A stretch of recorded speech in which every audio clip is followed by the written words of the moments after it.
La luz en las tinieblas resplandece. ¿Quién dijo eso? Lo leímos hace un ratito. Jesús. La luz en las tinieblas resplandece.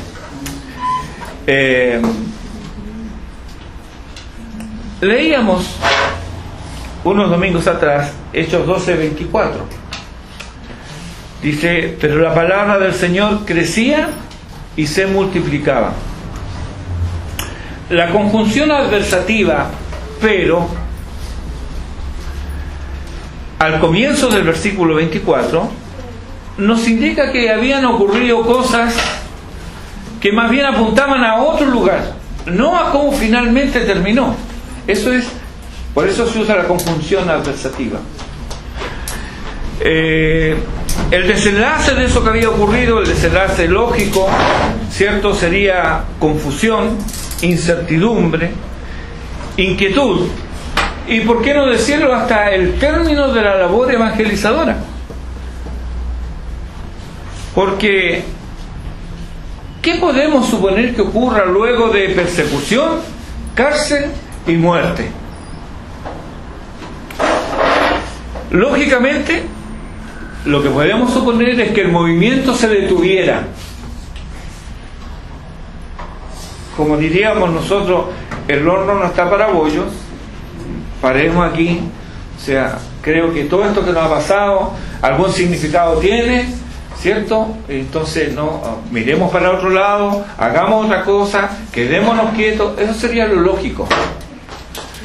Sin embargo, Lucas nos asegura con este versículo 24, la palabra del Señor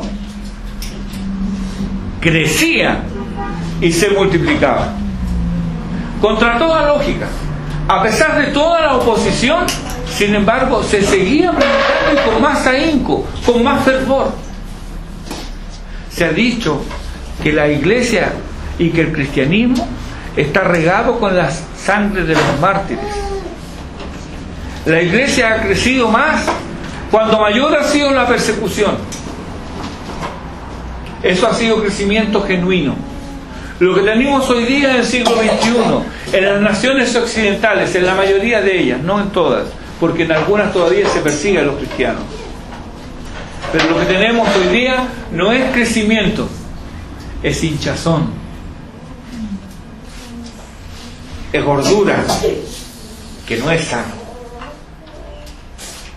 Pero aquí había un crecimiento auténtico. Nosotros necesitamos recordar estas palabras, pero la palabra del Señor crecía y se multiplicaba. Necesitamos recordarla, pues es frecuente sentirse atribulados, en apuros, perseguidos y, ¿por qué no?, derribados también. ¿No nos hemos sentido en alguna oportunidad así? ¿Sí? Esa es una realidad nuestra. Porque muchas veces la sensación, lo que sentimos, es lo que cobra preponderancia frente a la realidad.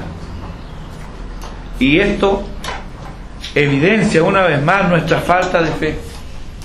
Por eso que es necesario que volvamos una y otra vez a la Biblia, porque normalmente, hermanos, tememos a lo nuevo, a lo desconocido. Recién nuestra hermana nos decía que ella tiene temor de algo. Pero miren, un examen, te van a ver cómo está ahí funcionando, si están bien las conexiones, eso van a ver.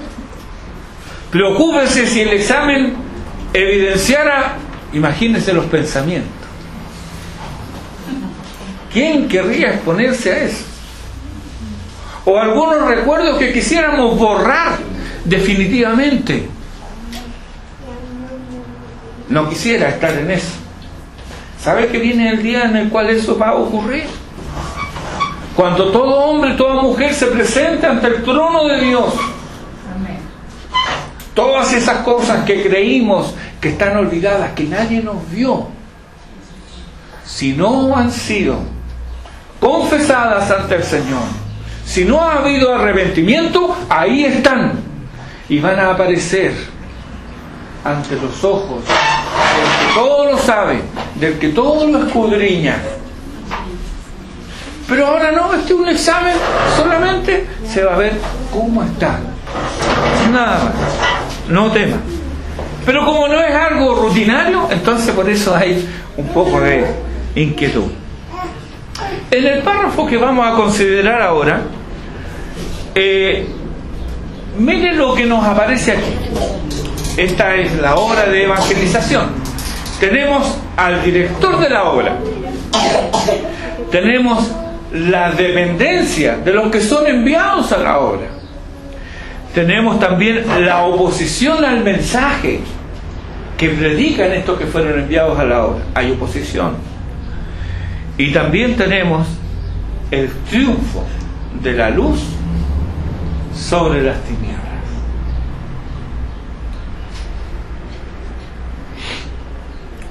Donde quiera se predique el Evangelio, esta será la constante. Hay quien dirige, hay quien es enviado, hay quien se opone, y finalmente es la luz la que triunfa sobre las tinieblas. La verdad se impone. La mentira puede tardar un tiempo en desaparecer, pero finalmente la verdad se impone. No importa las mentiras que crea el mundo hoy día, no importa eso. Lo que importa es que la verdad, esa, va sola a salir a luz. Así que estas cosas las vemos en Hechos, pero también podemos experimentarlas nosotros hoy. Así que no temamos ni desmayemos, porque, hermanos, el resultado, el triunfo está asegurado. Veamos entonces, hermanos, ¿quién dirige esta empresa evangelizadora? ¿Los apóstoles? No. Ellos están subordinados. Ellos fueron enviados. ¿Pero acaso no estaban llenos de sabiduría y de conocimiento y poder de Dios? Sí. Pero eso no los hace anárquicos ni voluntariosos. Ellos estaban llenos del Espíritu Santo, pero no se mandaban solos. Eran dirigidos. Ellos fueron enviados. ¿Quién les envió entonces? ¿La iglesia? No. La iglesia solo obedeció la voluntad de Dios, que le fue comunicada luego de un periodo de oración y ayuno. Apartadme a Bernabé y a Saulo para la obra a que los he llamado. Esto dijo el Espíritu Santo, y la iglesia solo obedeció. Hizo lo que Dios decía que debía hacer. Y vemos también, sin lugar a dudas, que quien dirige, que quien envía, no es otro que el Espíritu Santo. Versículo 4 del capítulo 13. Ellos entonces, enviados por el Espíritu Santo, nótese, descendieron a Seleucia, que era el puerto que había ahí a algunos kilómetros, y de allí navegaron ellos entonces a una isla en el Mediterráneo que se llama Chipre. ¿Cuántos malentendidos se evitarían de atender a estas palabras, hermanos? ¿Cuánto dolor, amargura y vergüenza ha cosechado la iglesia al no tener en cuenta esta sencilla y clara evidencia? Hay quien envía, hay quien es director de la obra, hay quienes son enviados. No desconocemos el llamado de algunos, pero tenemos razones para dudar del Espíritu que los guía, pues el engaño, la calumnia y la difamación no tienen parte alguna con el Santo Espíritu de Dios. Otros sienten que Dios los ha llamado, y rompiendo con el círculo de hermanos donde sirven, sin más preparación que la que creen tener, sin más dirección que la de sus afiebradas cabezas, emprenden la tarea arrastrando a los incautos y engañando a los fieles.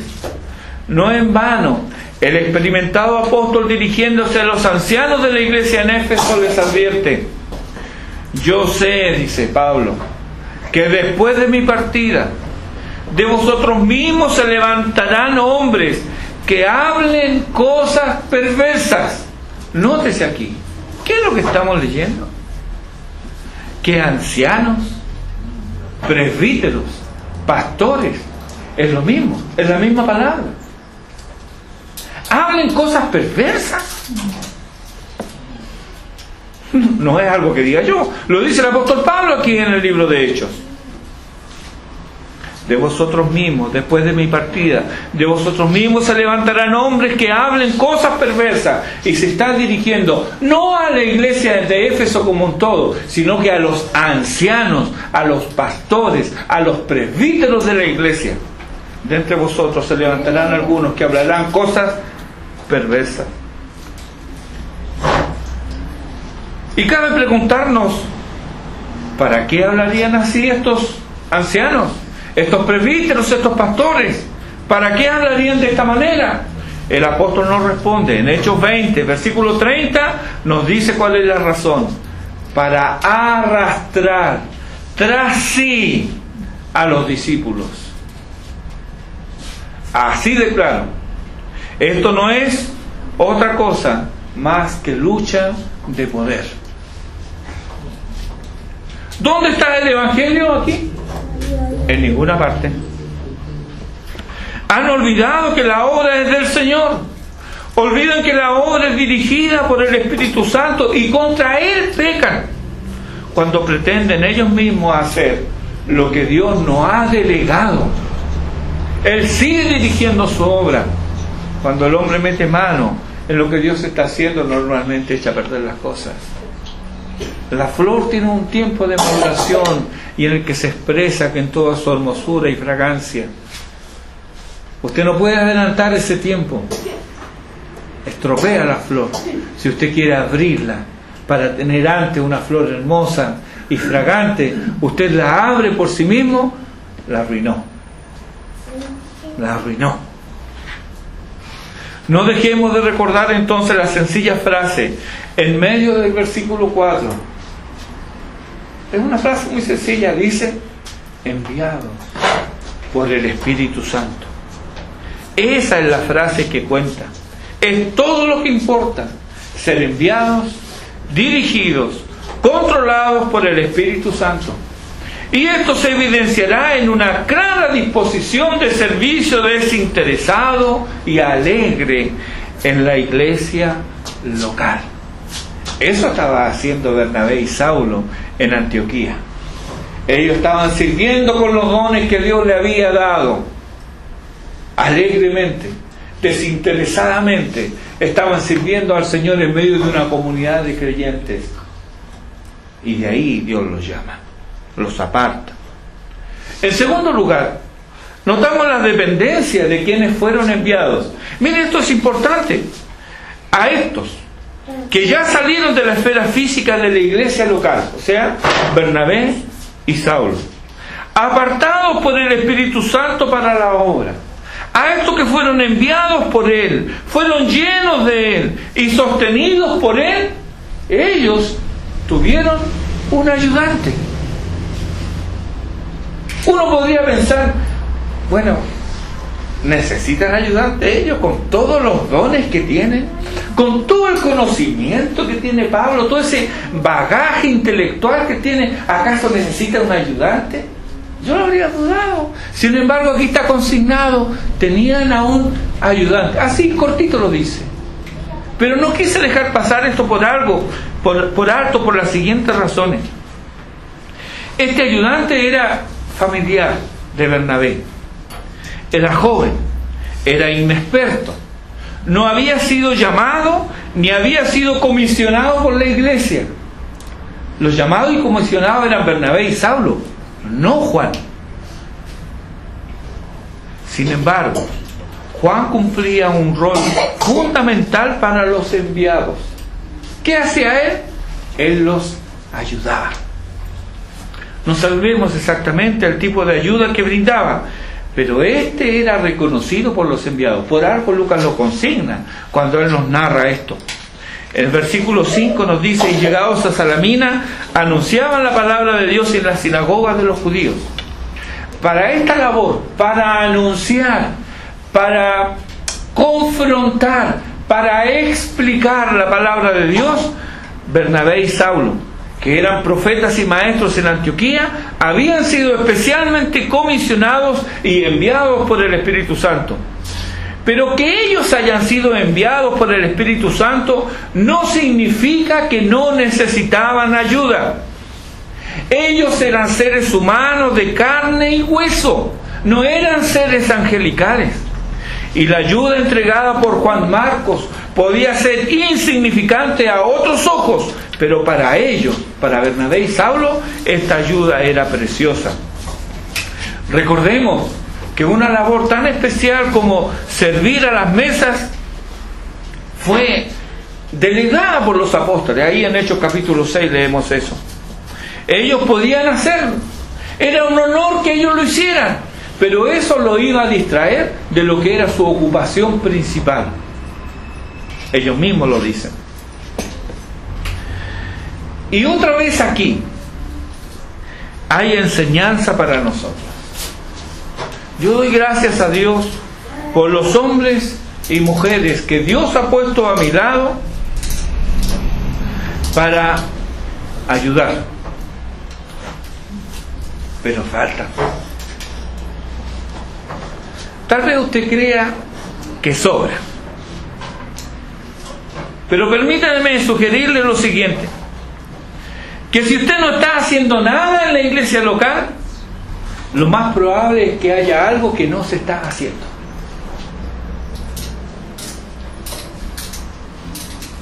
Por la gracia de Dios no tengo hijos discapacitados, pero hay algunos padres que sufren por años la discapacidad de un hijo.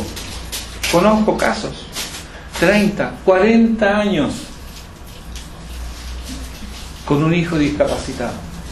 Es triste, es muy trabajoso. Pero Dios no tiene hijos discapacitados. Él, junto con la vida eterna, ¿qué dice? Le ha dado dones a los hombres. Tal vez no sea nada espectacular, pero ha de saber que cuando de dones se trata, Romanos 12:7, por ejemplo, habla del don de servicio. Y en el capítulo 12, versículo 11 de Romanos dice: en lo que requiere diligencia, no perezosos. O sea, no sea flojo en lo que hay que hacer con prontitud. Y eso opera para muchas cosas. Y eso es válido para todos. En lo que requiere diligencia, dice el apóstol, no perezoso. Ahora, estoy de acuerdo contigo que pereza no suena igual a adulterio, ¿verdad? Pero ambos no son virtudes, sino pecados de los cuales hay que arrepentirse. En 1 Corintios 12 hay una larga lista de dones, pero quiero dirigir tu atención solo al versículo 25, donde dice que para que no haya desaveniencia en el cuerpo, sino que los miembros, dice, todos se preocupen los unos por los otros. Nadie aquí tiene un estatus para que se ocupen exclusivamente de él y él no preocuparse por nadie. Eso no es una comunidad cristiana. No hay ídolos en la iglesia. No hay personas que valgan más que otras. Todos son pecadores y en los cuales por la gracia de Dios han alcanzado misericordia. Y el consejo del apóstol, la guía de la palabra de Dios para nosotros es de preocuparnos. Todos, dice, eso no incluye a nadie, no excluye. Todos debemos preocuparnos los unos por los otros. El apóstol Pedro, en 1 Pedro capítulo 4, versículo 10, dice: cada uno, mire, cada uno, según el don que ha recibido. No dice, hermanos, aquellos que han recibido dones. Eso daría lugar para decir, bueno, yo no he recibido ninguno. O sea, aquí el de al lado, el hermano, él ha recibido dones. A él le habla el apóstol Pedro, a mí no, porque yo no he recibido dones, ¿verdad? Pero no dice a quienes han recibido dones. Tampoco dice si hubieran recibido dones, como dando la idea de que, bueno, a lo mejor en esta comunidad no hay dones. O sea, Dios no nos dio dones a nosotros. Llegamos tarde a la repartija. No. Todos. Pedro da por sentado que cada hijo de Dios posee dones dados por Dios mismo. Ahora bien, ¿qué debe hacer con esos dones? Responde la palabra de Dios en el mismo versículo. El apóstol Pedro dice: ministrelo a los otros como buenos administradores de la multiforme gracia de Dios. Me dio mucha alegría escuchar recién a la hermana Patricia cuando se refiriéndose a nuestros hermanos, le decía: lo que tengan necesidad, por favor, quiero saberlo porque quiero ayudar. Ahí está la manifestación de dones. Ahí está la administración. Y esos son dones que Dios da. Pero ¿qué debemos hacer con esos dones? Trabajarlos, ministrelo a los otros, sirva a los otros. Tenemos la idea hoy día de que un ministro es alguien que está en autoridad y alguien a quien debe ser servido. Y la verdad que bíblicamente es todo lo contrario. El ministro es un servidor. Inclusive algo de eso muy vago parece que entienden nuestras autoridades cuando ellos dicen que son servidores públicos. Esa es la raíz de la palabra ministrar. Ser un ministro es ser un servidor. Pero dice más, el apóstol dice: la multiforme gracia de Dios, donde multiforme denota multicolor, variopinto, variado. El verbo en el griego significa hacer festivo, alegre. La gracia de Dios, hermanos, no es en blanco y negro, y tampoco es una gama de grises. No, es multicolor, variada, alegre. Y es lo que debes administrar y ministrar a otros, como lo hizo Juan Marcos. Mira todo lo que podemos sacar de un parrafito. Juan Marcos les ayudaba. Él ministraba la gracia de Dios. Administraba lo que Dios le había dado y podía ministrarlo, en este caso, a Bernabé y a Saulo. Otra cosa que encontramos donde quiera que se anuncie el Evangelio es oposición al mismo. Hermanos, grabémonos de una vez eso en la cabeza. Cuando nosotros queremos hacer lo que Dios nos pide que hagamos, vamos a experimentar oposición. Oposición al mensaje y, por supuesto, oposición a los mensajeros. Saulo y Bernabé habían llegado a Chipre. Bernabé era de Chipre, nos dice el capítulo 4, versículo 36. O sea, él conocía la región, ahí tenía a sus paisanos, conocía las costumbres, tal vez el dialecto, todo eso él lo conocía. Pero allí él tenía otra vida, él allí era un judío, era un levita. No era cristiano. En el capítulo 11, versículo 19 de este mismo libro de Hechos, también nos dice que algunos conversos perseguidos, ¿se recuerda la persecución que hubo con motivo de la muerte de Esteban? Hubo una persecución por la cual salieron los hermanos de distintos lugares. Bueno, uno de esos pasaron de Judea a Chipre, pero nos dice el texto, hablando solo a los judíos. No le hablaban a otros. Si era judío le hablaban, si no era judío, mute. Pero ahora en el capítulo 13, los versículos 6 y 7, Lucas nos presenta a un judío, pero tenía algunas particularidades este judío, era apóstata. Y también nos presenta a una autoridad romana, el procónsul Sergio Paulo. El judío apóstata, ¿por qué decimos que es apóstata? Porque contraviniendo la ley del Señor que él debía conocer, él practicaba sus artes ocultas y era parte del círculo cercano del procónsul Sergio Paulo. Seguramente él escuchó a los hermanos descritos en el capítulo 11, versículo 19, estos que habían venido de Judea y que le hablaban solo a los judíos. Él era judío, por lo tanto él debió haberlo escuchado. Había escuchado a estos hermanos y él concluyó que si el evangelio era así, si el evangelio prevalecía ahí en la isla de Chipre, sus días estaban contados como asesor gubernamental, porque él era un charlatán. Sus días estaban contados y no era ad honorem, por hermano. Dependía, de ahí venían sus ingresos. Entonces tenía mucho para jugarse. No sin razón se dice que en el país de los ciegos un tuerto es rey. Y en una región del mundo donde campeaba el paganismo, ¿quién podía discernir o contradecir al autoproclamado profeta Bar Jesús? ¿Quién le iba a decir algo? No, pues él ya tenía su chapa, tenía su consulta, donde la gente iba a él. Dios había prometido a su pueblo, no prometido, prohibido a su pueblo. Y ojo con esto, porque esto no es una ley ceremonial. Las leyes ceremoniales fueron abrogadas, pero esta prohibición no es ceremonial, por lo tanto esta permanece. Tiene el mismo valor que no adulterarás, tiene el mismo valor que no levantarás falso testimonio. Dios había prohibido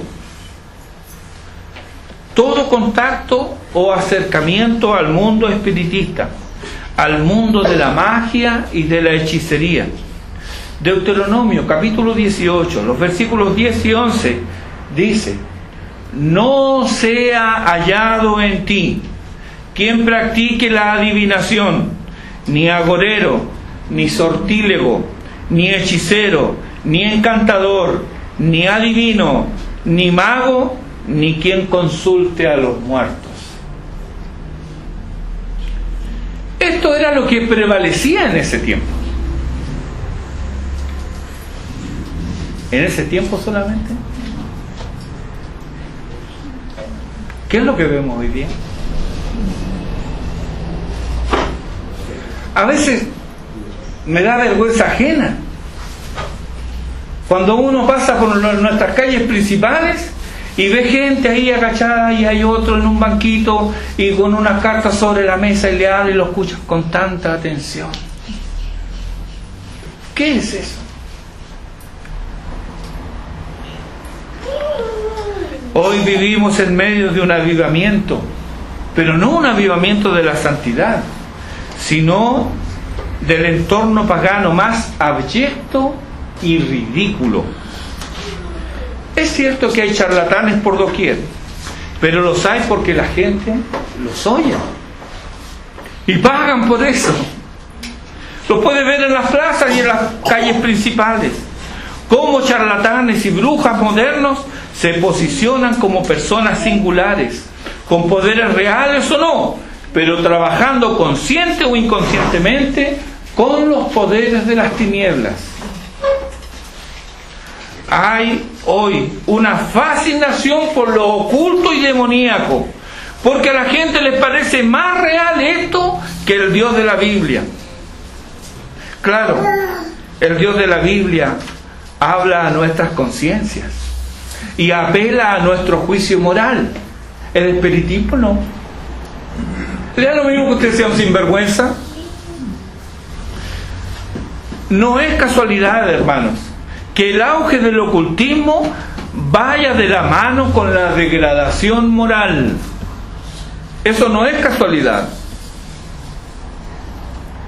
Al espiritismo nada le importa la moralidad.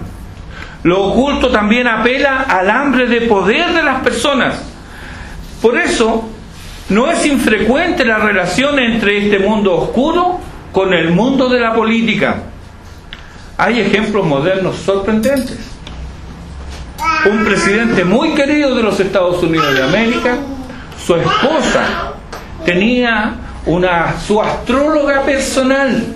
Nada hacía ella sin consultarle a la astróloga. Y ella tenía un ascendiente importante sobre este presidente. Presidente de Estados Unidos. El actual mandatario de Venezuela. Ese es un hombre que, entre otras cosas, también cree y practica estas cosas. ¿Por qué lo hacen? Hambre de poder. Hambre de poder.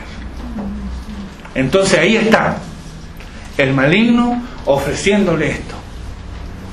¿Alguna vez nos ha dicho usted cómo me gustaría saber qué va a pasar mañana? Mire, algo tan trivial como se tiene que levantar temprano porque tiene que hacer una diligencia y dice, pucha, ¿cómo estará mañana? ¿Hará calor o hará frío? Queremos saber qué es lo que pasa mañana.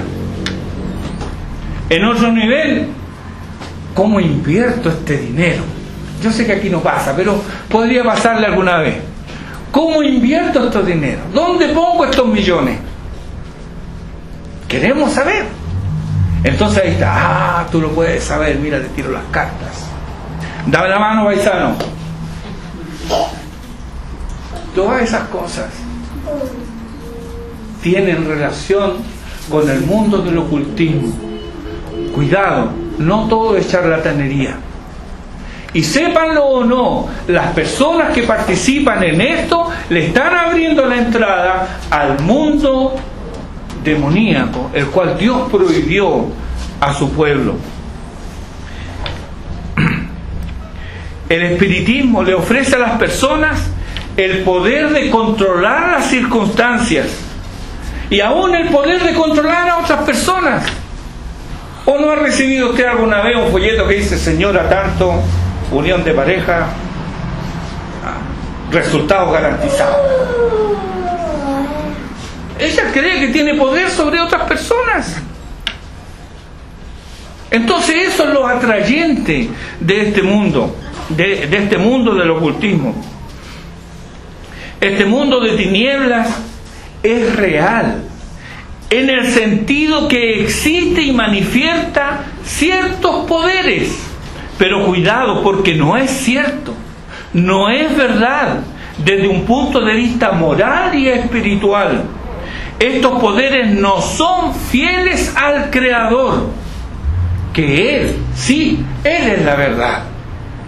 Estos espíritus que operan en el espiritismo, aunque son reales, no son veraces, están en rebelión contra la verdad.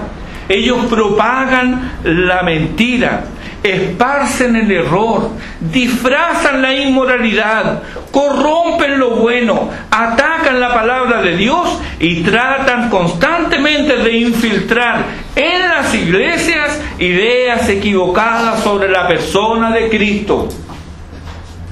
Este mundo impresiona a las personas con milagros de poder sobrenatural y profecías que a veces son ciertas, a veces le ayuntan, como decimos nosotros.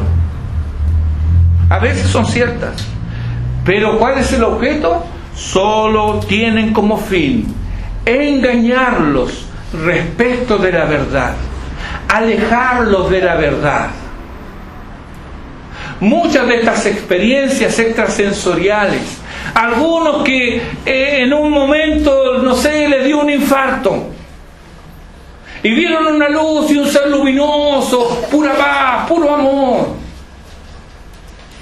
¿Y qué les dijo? Arrepiéntete de tus pecados, ven a Cristo. No, esa luz le dijo, todavía te falta. Una tremenda novedad. Si todos deben arrepentirse, pero no, me dijo, todavía me falta. Y tenía que volver a la tierra. Y vienen así con una cara que hay que marcarlos nada más y son un santo. No hay arrepentimiento en sus vidas. Se han alejado de la verdad. No creen en Cristo. Menosprecian la palabra de Dios. Ah, pero ellos vieron un ser luminoso que es todo luz. ¿No es un engaño esto? Sí, hermanos, es un engaño. Esto no puede venir de Dios, Porque la voluntad de Dios es que los hombres se arrepientan y vivan con Él.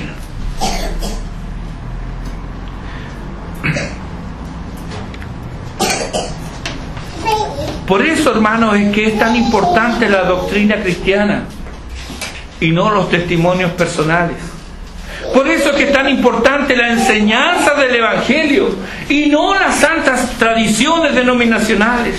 Por eso es que es tan importante la exposición de la palabra de Dios y no las ideas políticamente correctas.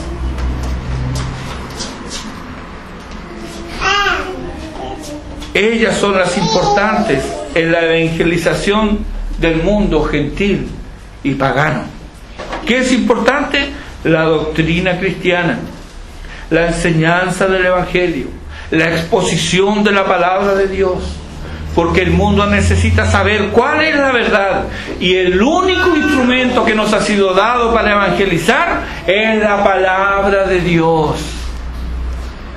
El procónsul Sergio Pablo, él deseaba oír la palabra de Dios, nos dice el texto. Algo a él le hacía desconfiar del judío que conocía, por lo que hizo comparecer a Bernabé y a Saulo. El nombre del hechicero, a propósito, es bastante curioso, porque el nombre del hechicero, nos dice el texto ahí en el versículo 6, llamado Bar Jesús. Bar es hijo y Jesús es salvación, hijo de salvación. Mira el nombre. En él se cumple Apocalipsis 3:1. Tienes nombre que vives y estás muerto. El nombre no quiere decir nada. En la cárcel hay muchos, Jesús y Miguel Ángel. No contento este hombre con haber abandonado la palabra de Dios él mismo, hizo lo posible por apartar al procónsul de la fe, es decir, que el procónsul no creyera el Evangelio, el cuerpo de la verdad revelada de Dios. Y esa es la tarea satánica: impedir que los que oyen crean. Esa es tarea satánica. Si tuviéramos esto más presente, no nos ausentaríamos tan descuidadamente del día del Señor y prestaríamos más atención a la exhortación de la palabra de Dios. Porque el que tú estés escuchando entraña una lucha espiritual. Hay un ser maligno que desea que, si ya no te puede tener en sus manos, que no tengas paz, que no tengas libertad, que no seas dueño de sí mismo. Cristo vino a liberar. Y conoceréis la verdad, y la verdad te libertará. Entonces ya el hombre no es esclavo de vicios, no es esclavo de situaciones, no, es libre, y es libre por la gracia de Dios. Por eso es que hoy día tenemos tantos creyentes que son dependientes de circunstancias, de situaciones, y aún de ya sea drogas o medicamentos, con el cual sin eso no pueden vivir. Cristo vino a darnos libertad. Ahora bien, hermano, la oposición al Evangelio no es gratis. El intentar apartar de la fe a alguien no es gratuito. El interés en apartar al Hijo de Dios del cumplimiento del deber no hará pasar a nadie por inocente. Elimas tiene su castigo, versículos 9 al 11. Entonces Saulo, que también es llamado Pablo, lleno del Espíritu Santo, fijando en él los ojos, dijo: oh, lleno de todo engaño y de toda maldad, hijo del diablo, enemigo de toda justicia. ¡Qué duro! ¿No cesarás de trastornar los caminos rectos del Señor? Ahora pues he aquí, la mano del Señor está contra ti, y serás ciego, y no verás el sol por algún tiempo. E inmediatamente cayeron sobre él oscuridad y tinieblas, y andando alrededor buscaba a quien le condujese de la mano. Elimas entonces tuvo su castigo, y lo tendrán todos los que como él no solo se apartan, sino que impiden que otros lleguen a la fe. Y este impedimento que causan las personas no solamente es por acción, a veces también es por omisión. No es solamente las palabras que dicen, sino el actuar con el cual proceden. En otras palabras, ser piedra de tropiezo no es gratuito. No es gratuito.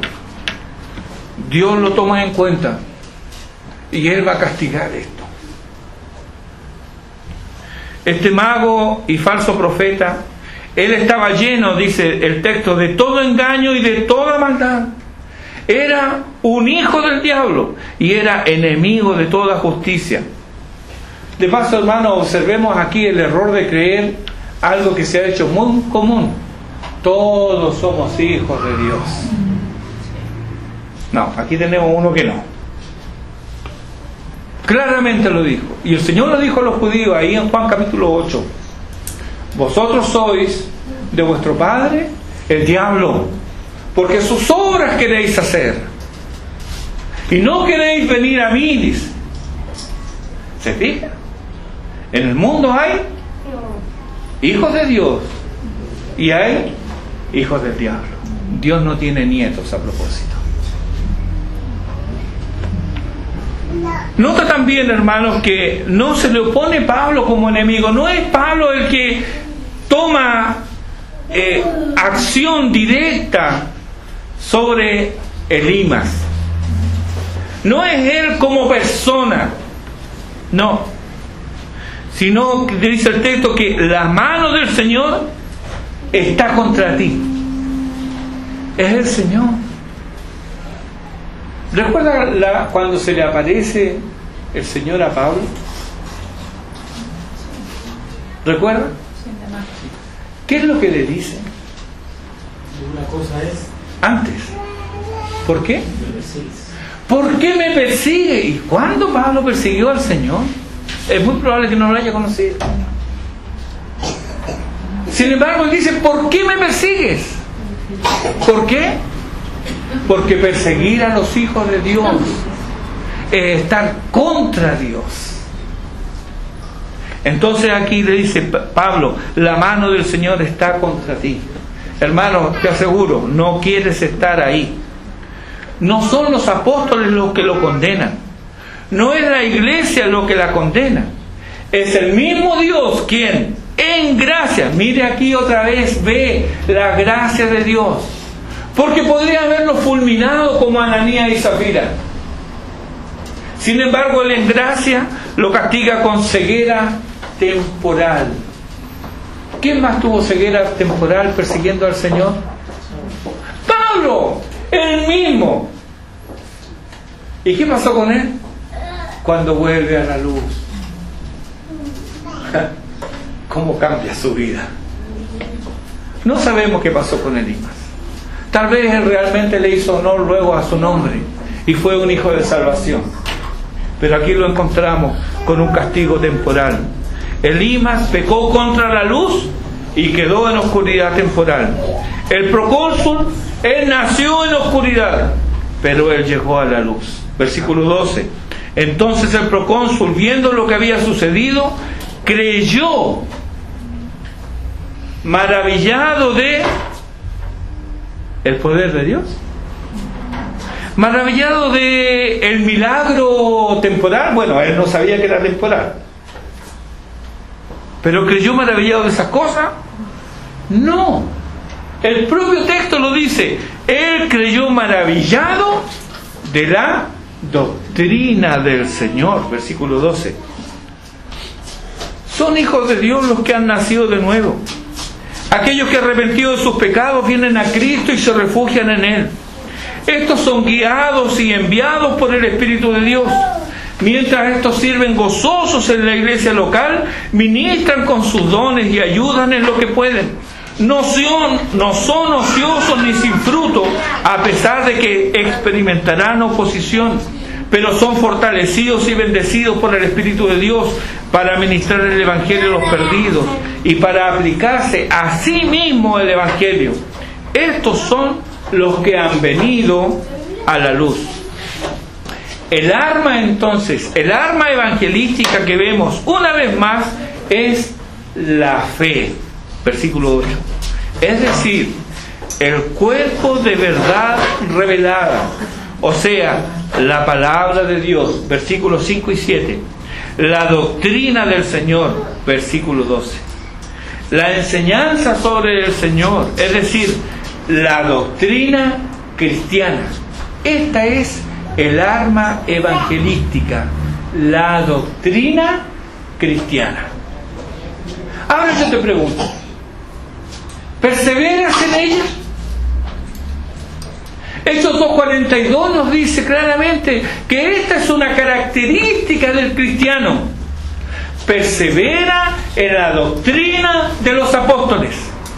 Por lo tanto, si no estás perseverando en la doctrina, hermano, pon en duda qué ha ocurrido contigo. Preocúpate. Esta es una característica cristiana. Bar Jesús o Elimas era un judío apóstata. Él se había apartado de la fe de sus padres, había desoído la voz del Señor, apartándose de la ley de Dios. Dios le había dicho, no hagas esto, y él lo hacía de buena gana, y era el medio por el cual él se ganaba la vida, con algo que Dios prohibía. Pero también en la fila del cristianismo hay apóstatas, hombres y mujeres que, cerrando sus ojos a la palabra de Dios, abrieron sus oídos para escuchar a espíritus engañadores y a doctrinas de demonios. Pablo nos advierte, ¿será en vano esta advertencia? Mira, escucha con atención. 1 Timoteo capítulo 4 versículos 1 al 3. Pero el Espíritu dice claramente que en los postreros tiempos algunos apostatarán de la fe, escuchando a espíritus engañadores y a doctrinas de demonios, por la hipocresía de mentirosos que, teniendo cauterizada la conciencia, ¿qué enseñarán? ¿Qué es doctrina de demonios? Prohibirán casarse. ¿Conoce algún grupo que prohíbe estas cosas? ¿Prohíbe? ¿Conoce? Sí, yo conozco. Les prohíben a los hombres casarse, les prohíben a las mujeres casarse. Eso es lo que hace la iglesia tradicional y dominante. ¿Y qué nos dice la palabra de Dios? Que es doctrina de demonios. Prohibirán casarse. Y mire otra doctrina que ya la estamos escuchando por ahí. Mandarán a abstenerse de alimentos que Dios creó, para que con acción de gracias participen de ella los creyentes y los que han conocido la verdad. Algunos, si pudieran, instaurarían que solo se deben comer verdura. Gracias a Dios que no son mayoría en el Congreso. Si no, estaría bajo una fuerte oposición. Segundo de Timoteo capítulo 4, versículos 2 al 4 dice que prediques la palabra, que instes a tiempo y fuera de tiempo, redarguye, reprende, exhorta con toda paciencia y doctrina, porque vendrá tiempo cuando no sufrirán la sana doctrina. ¿Qué es lo que escuchamos hoy día en medios evangélicos? Es que no tienen amor, no sufren la sana doctrina. El Evangelio, el verdadero Evangelio, le habla a la conciencia del hombre y le exige un juicio moral, no la ambigüedad, No. Dios es claro. Y Él ha establecido lo que es bueno y lo que es malo. Y hay un ay para aquel que a lo bueno dice que es malo. Para aquel que a lo malo dice que es bueno. Esos son nuestros días. Y muchos llamados creyentes están cayendo en este juego. Hermanos, Dios tenga misericordia de nosotros. En el nombre de Cristo. Amén.